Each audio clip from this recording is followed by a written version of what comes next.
In the last couple of videos, we have focused on a couple of really important early church councils, which were incredibly significant in shaping the Christian faith. We saw the Council of Nicaea, which gave us the standard Christian teaching of God as Trinity, three persons, one God. And we looked at the Council of Chalcedon, which gives us the standard, most widely accepted understanding of the person of Christ. Christ was one person with two natures. And in this video, we're going to study one particular thinker who was actually living right around the time of both Nicaea and Chalcedon, kind of in that 4th and 5th century time frame. And his name is Augustine. Augustine eventually became a bishop of the early church. He was a bishop of Hippo in North Africa. And once he became a bishop, he was involved in a lot of interesting controversies in the formation of Christian thought. And we're going to talk about a couple of those, especially the Pelagian controversy in this video. But before we get to those controversies, I want to say a brief word about Augustine's life before he became the bishop of Hippo in North Africa. Augustine, we know that in his teenage years, lived a bit of a rebellious life, a little bit of a wild life in some ways, kind of moved away from the Christianity of his mother, Monica, who will become very important for him later in life, and lived a little bit of that wild life. He even had a child out of wedlock, which was a pretty significant deal, especially back then, and kind of just was interested in seeking, pleasure in some ways and not really focused on these bigger issues like religious questioning, for example. And yet he was always very smart and very well trained academically. So once he got into his 20s, he was seeking some of those answers, didn't seem very satisfied, however, with the Christian faith, partly because he didn't see how Christianity could truly understand the presence of evil in our world. That is, if everything that exists is created by the one God who is all good, then why does evil happen in this world? For Augustine, that question seemed to suggest that either God wasn't all good and he actually did create evil, or perhaps that God wasn't all powerful because there was something else that had the power to make evil and God was not powerful enough to stop it. Either of those solutions seem to undercut the monotheism of the Christian faith and the Christian belief in one all-powerful, all-good God. So during his 20s, when he did start to seek out some spiritual insight and some knowledge about the world as we know it, he was actually attracted to Manichaeism or Manichaean thinking. So for a time, we could definitely see that Augustine was, in many regards, a Manichaean. He was very involved in that thinking, which was based on the teaching of a particular religious leader. And one thing that was really appealing to Augustine about Manichaeism was its dualism. It posited a dualism in the sense that there was one good God who is responsible for all of the good that we see in the world around us, and an evil God responsible for the evil. So these are kind of like two equal and opposing forces or deities. So there's clearly not a strict monotheism within Manichaeism, but for Augustine, it provided a better answer to the question of why evil exists in our world. Well, the evil comes from the evil God, the good comes from the good God. However, Augustine then started having questions about Manichaeism, and he was always told to go and ask his questions to a higher up Manichaean teacher. And every time that happened, he never seemed to get satisfying answers. He always felt that he was actually more knowledgeable and had a greater amount of insight than the teachers that he was being sent to. So eventually he becomes kind of frustrated with Manichaeism and leaves that behind. And he's still seeking for some answers. He, at one point, ends up in Milan, in Italy, as kind of a tutor. That was kind of what he did. He was trained so well academically that he could serve as a tutor for other young people who were starting their own academic journeys and working their way through those journeys.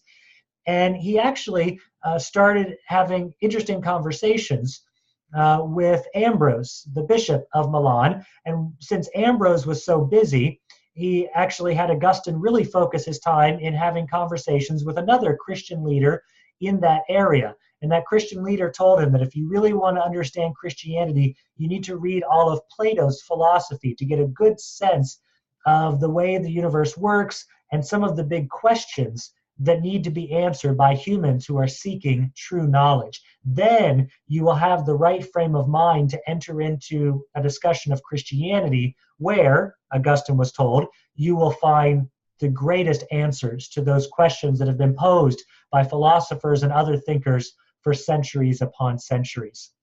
Through all of this, through the prayers of his mother Monica, and through the wisdom of Ambrose and this other individual, Augustine eventually comes back to the Christian faith. And he sees wisdom within Christianity. For him, there's a great deal of knowledge to be found within Christianity, not just kind of an emotional connection to transcendence, but a true intellectual knowledge about ourselves and about the world around us.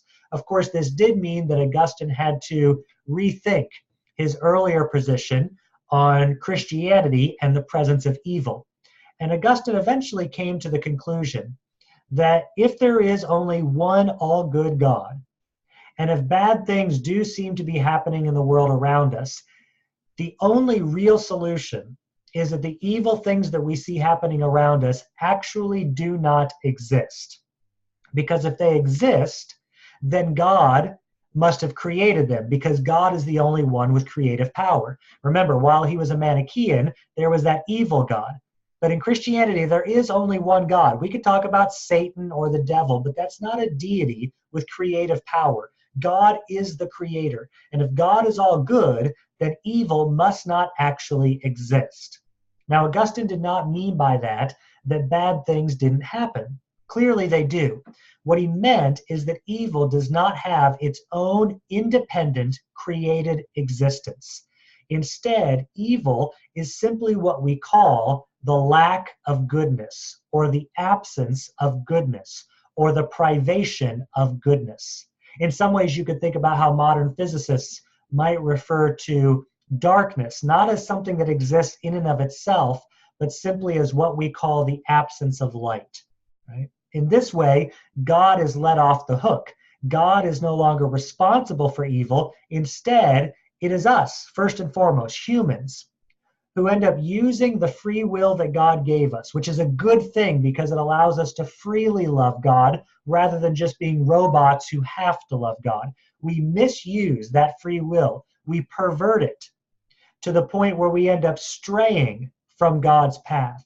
Instead of seeking God's will, we seek our own will. And when we stray from God's path of goodness, that is what we call evil or sin. That's how evil or sin enters into our world, and that's how it still marks our world, right? So this was the way Augustine eventually talked about the presence of evil, and it ends up being sort of a framework that will be incredibly significant for most Christian thinkers following Augustine. Most are going to start tackling this question of theodicy, or the problem of evil, in some ways that look similar to the way Augustine started to tackle this issue. So that's a little bit of his biography. But again, he eventually leaves Milan. He ends up in Hippo, and in some ways he's kind of forced up through the chain to become the bishop. He didn't really want to do that. He wanted to be able to work on theology and write theological works. He didn't want to be involved in church business and taking care of churches and overseeing churches, etc. But he accepted the call that came to him to become the bishop. Once he's the bishop, he is obviously a very brilliant and intellectual man, so he is able to engage in some of these theological controversies that are really kind of happening between the time of Nicaea and Chalcedon. And one of the controversies is called the Donatist controversy. This controversy had to do with ecclesiology, or the study of the church. Right? There was a group of individuals that we eventually referred to as the Donatists, who in some ways argued that the ministers of the church must be personally holy or pure. Otherwise, when they provide the sacraments, something like baptism or the Eucharist, to others, they're actually transferring guilt and sinfulness rather than holiness and purity. The the efficacy of the sacraments really depended for the Donatists on the purity of the ministers. And that was part of what the Donatists were pushing. So at a certain point, they ended up naming all of their own bishops who were different than the bishops that were accepted by the larger church at this time, especially through North Africa. And Augustine got into a debate with them where he argued that ministers do not have to be perfect in order to celebrate the sacraments, because the sacraments don't really belong to them, they belong to Christ. And therefore, even if an unholy minister baptizes somebody, that sacrament of baptism is still pure and holy if it is done within the church, because it is Christ's baptism, not the baptism of the minister. So that was one of the controversies that was really interesting, that Augustine engaged with the Donatists, tried to work with them for a while, but eventually Donatism was largely defeated, and Augustine was able to claim a sense of victory over the Donatists. For my money, perhaps the more important controversy in Augustine's time as a church leader was the Pelagian controversy. This is a controversy that Augustine has primarily with one individual who was named Pelagius. And this controversy really had to do with human nature. And I think it is an absolutely fundamental aspect of Christian theology. We saw that the Council of Nicaea gives us the standard Christian view of God. The Council of Chalcedon gives us the standard Christian view of Christ in particular. And it's really the Pelagian controversy that gives us the standard Christian view of us, of human nature. And if there are three things that you kind of need to understand to know the basics of Christian thought, it would be, who is God, who is Christ in particular, and who are we? Because after all, the standard Christian message is that God, through the person of Christ, redeems humanity, and perhaps through humanity the rest of creation. So those three things are very important, and it's with the Pelagian controversy that we get a doctrine, which will be known as original sin, which I have typed down here, which will really be the doctrine that for most Christians following the Pelagian controversy really defines the way that we ought to think about human nature as we experience it here and now. So I'm going to kind of work through what Augustine called the 4 states of human freedom. And I've typed them out for you here on the screen. They're often just given in the Latin when they are used in theology for the rest of history. But I wanted to translate them here into the English, and usually when they are translated from the Latin, it's kind of translated word for word, and that's why we even have a double negative in the second state of human freedom, because usually the translations stay specific to the original Latin. So these are the 4 states of human freedom. Augustine says these are the different ways in which humans have experienced freedom in the long history of humanity. He says the first state of human freedom, and this is for Augustine, is one in which humans are able to sin and able not to sin. And he says this is the state of human freedom experienced by innocent humans. Right? Now, this, for Augustine, applies to the kind of freedom that Adam and Eve had. They are the innocent humans, the humans before sin really entered the world and messed everything up. Adam and Eve were able to sin, obviously, because they did eventually sin, but they were also able not to sin. The kind of free will that they possessed allowed them to go either way. Sin was not a necessity for Adam and Eve. They could have remained obedient to God, but they did choose to sin. So that was the kind of freedom that they experienced. But, and here's the really big shift, for Augustine, all human beings, with the exception of Jesus, after Adam and Eve, are no longer born into the first state of human freedom. Instead, because of Adam and Eve's sin and what it meant for the rest of the world and the rest of human history, the rest of us are now born into a second state of human freedom, one in which we are not able not to sin. Non posse non peccare is the Latin.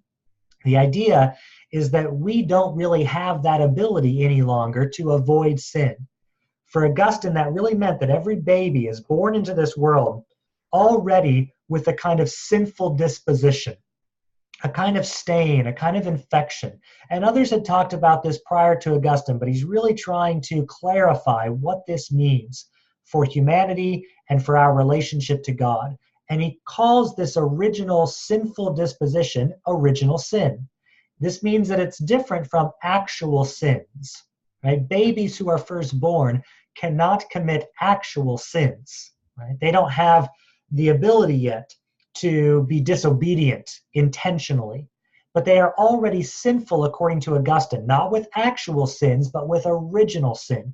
They are already, in a sense, stained or infected as they enter into this world because of the way Adam and Eve's sin impacted the rest of human history, right? So these are the humans, all of us, that Augustine will call fallen humans. Now, the really important thing for the Pelagian controversy is that shift from the first to the second state of human freedom. It's a shift that Pelagius will deny, and that's going to be the really big thing here. But Augustine did go on to talk about a third state of human freedom in which humans regain the ability to sin and ability not to sin, something that looks like that first state of human freedom. He says that this is something for regenerate humans. For Augustine, that meant Christians, because those who have been regenerated through the waters of baptism now have the Holy Spirit. And if we surrender to the Holy Spirit, it is possible for us to actually do a purely good deed, not because of our perfect nature, but because the Holy Spirit is now here to work through us. So this doesn't mean that all Christians are going to be perfect, but what it means is that if we allow the Holy Spirit in a particular situation to truly guide us and work through us, then maybe our action does not necessarily have to be tainted by sinfulness. If not, then for Augustine, really all of our actions are stained with that sinful disposition. Even the actions that might look really great to human eyes, right? We could give millions of dollars to help with poverty or disease. Those are good actions. They're better than doing nothing. But for Augustine, even the best of actions, if done from our own nature, are still, in a sense, impacted or infected by that original sinful disposition, right? So for Augustine, it's of course better to help the little old lady across the street than to push her down and kick her into the curb.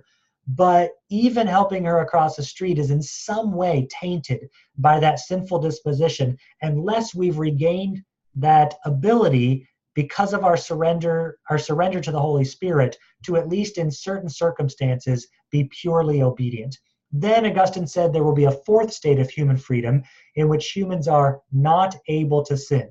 Right? Recognize the difference. This is not just being able not to sin, which still means that you could be able to sin. This is not able to sin. Sin will not even be a possibility. And Augustine says this is the state of human freedom experienced by glorified humans, by which he means humans in heaven, where sin has been radically defeated, and however that happens, whatever it will look like, sin will no longer be a possibility. Okay? So to get back to the Pelagian controversy, Pelagius denied the shift from the first to the second state of human freedom. Pelagius believed that all of us to this day are still born with that same state of freedom that Adam and Eve experienced. For Pelagius, when babies are born, they don't have any sense of praise attached to their free will or any sense of blame. All of that gets determined by their later actions. They are, in a sense, a blank slate. They can go either way. Nothing has kind of been determined about their soul and its relationship to sinfulness. And Pelagius felt that this was necessary because without it, we end up saying things that are damaging to God's nature.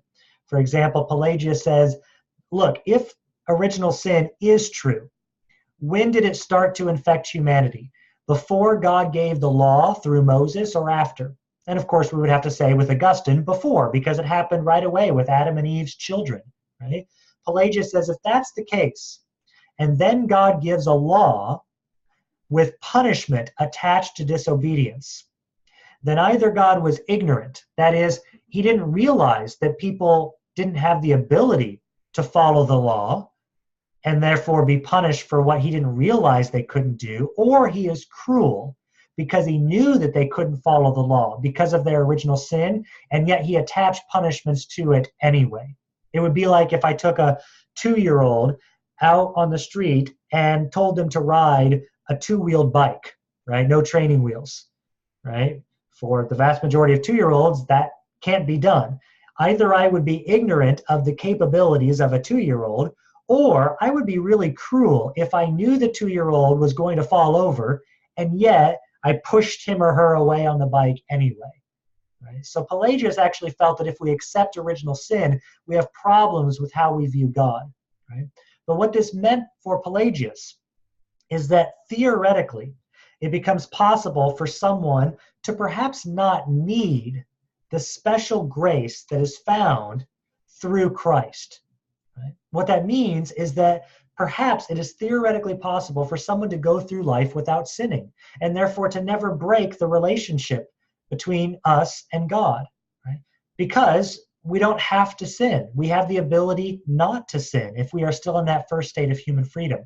This is what Augustine hated about Pelagius's view. It seemed to undercut the necessity of Christ's sacrifice and the salvation that comes through Christ.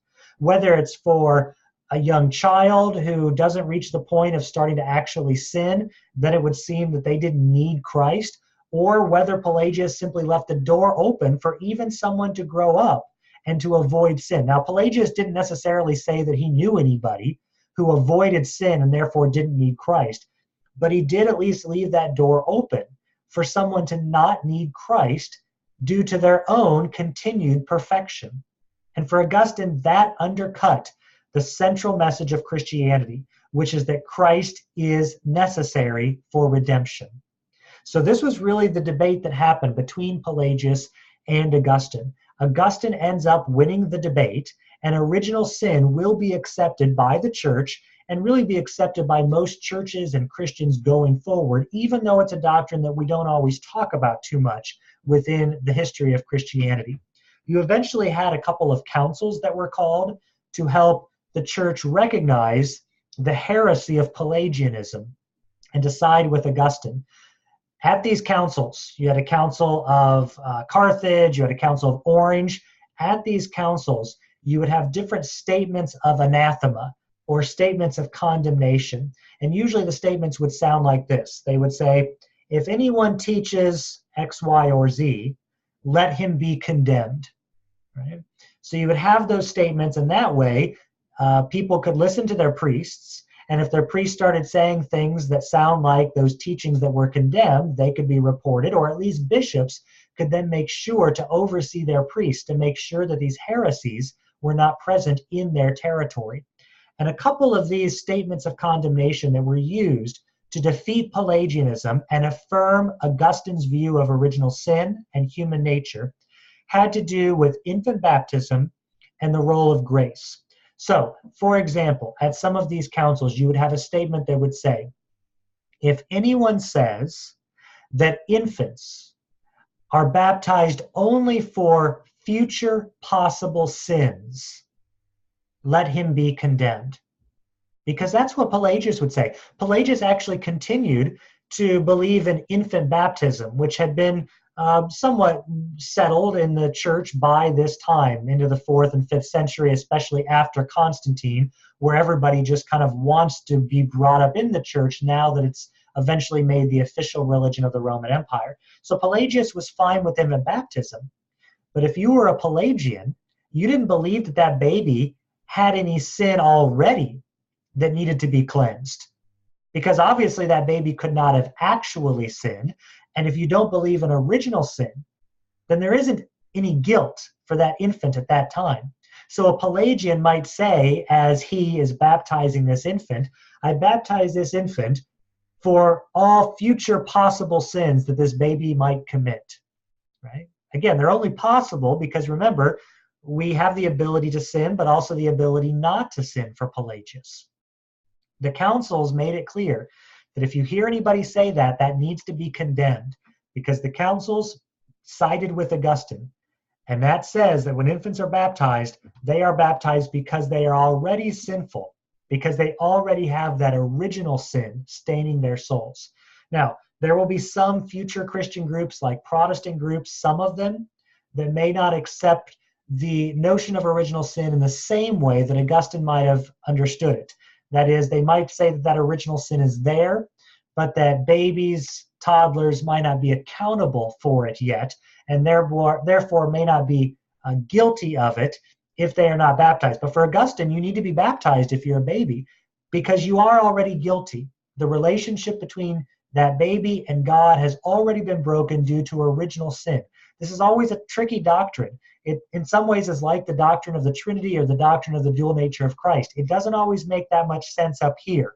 Why is that baby already guilty before she has any opportunity whatsoever to exercise her free will and be obedient or disobedient to God's will? Right?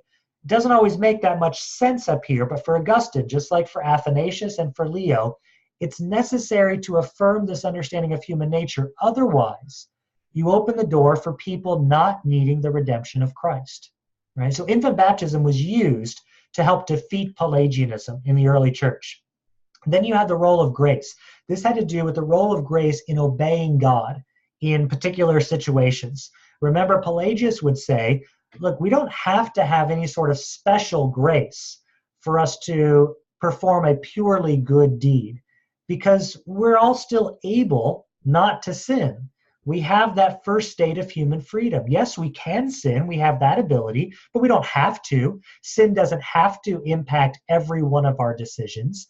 So for Pelagius, he didn't deny grace. Special grace was really wonderful. It was helpful. It helped us to do what we could do on our own, but it made it easier for us to do what we could do on our own. Again, for Augustine and for the church, that wasn't good enough. Grace just doesn't make it easier for us to do good. Grace is absolutely necessary for us to do good. Because for Augustine, in and of ourselves, we cannot do a purely good deed because we are fallen. We are in a state of human freedom in which we are not able not to sin. We might do things that look good to each other. We might do things that are better than other things. But at the end of the day, something about us already impacts all of our existence by some element of sinfulness. If you ever watched the sitcom Friends, there's an episode where Joey and Phoebe are basically having the Pelagian controversy. They don't say that's what they're doing. Probably not as many people would have watched the show. I would have loved it. But they're basically having the Pelagian controversy because Joey is trying to convince Phoebe that there's no such thing as a purely selfless deed. That no matter what we do, we have a sense of selfishness when performing a deed. And Phoebe's trying to argue that no, there is such a thing as a purely selfless deed. And they go back and forth. Phoebe does nice things for other people, and Joey always says, yeah, but didn't you feel good about it? Didn't you get something out of it?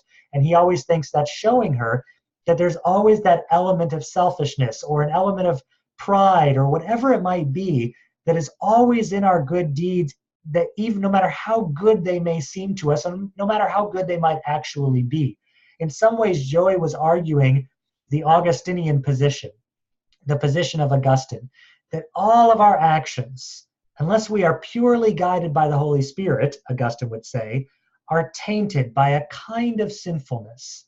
And that's why that special grace that comes through the Holy Spirit is absolutely necessary for us to do a purely obedient act. Right? Otherwise, all of our acts fall short of the glory of God, fall short of the goodness that God requires. And that's why everybody, from the infant to every other individual, for Augustine, needs Christ's redemption. Because on our own, we do not stand up to God's standard.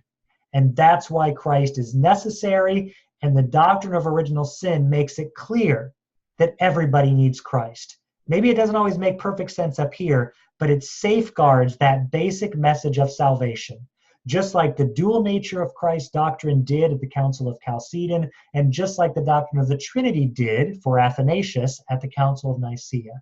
So with the Pelagian controversy and with Augustine, we now have that kind of third leg to the tripod of the Christian faith. With Nicaea, we know that God is the Trinity. Father, Son, and Spirit, three persons, one God.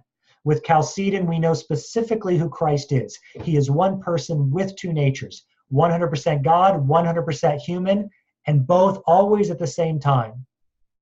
With the Pelagian controversy and Augustine, we finally know who we are.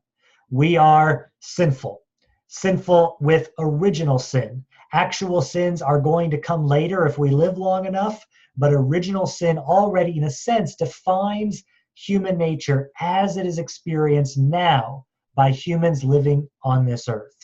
Very important doctrine, largely accepted in the history of the Christian faith, even though you can go to a lot of churches and never really hear too much about the doctrine of original sin.